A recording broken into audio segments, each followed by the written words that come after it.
आणि त्यांनी नमूद केलंय की मला राज्यसभेवर पाठवण्यासाठी ज्यांनी प्रार्थना केली त्यांची विशेष आभार मानते. ठीक आहे, त्यांच्यासाठी सगळ्यांच्याच प्रार्थना होत्या शिवसेनेमध्ये. त्या आमच्या सहकारी होत्या.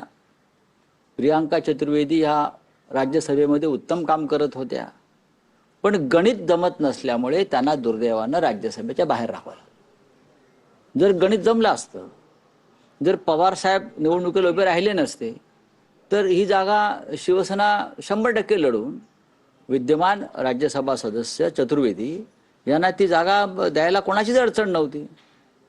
त्याच्यामुळे त्यांच्यासाठी पक्षामध्ये सगळ्यांची इच्छा होती की जागा शिवसेनेने लढावी.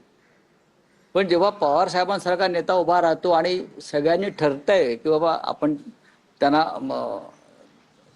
पाठिंबा दिला पाहिजे, आणि तेवढा आकडा शिवसेनेकडे किंवा अन्य कोणत्याही पक्षाकडे नाही, हे सत्य आहे.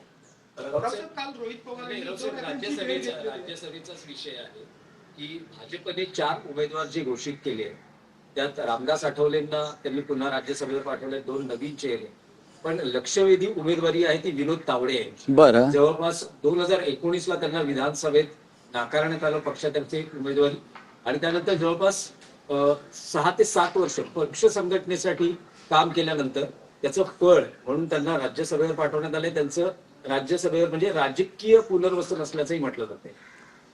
राजकीय पुनर्वसन आहे असं मला वाटत नाही. कारण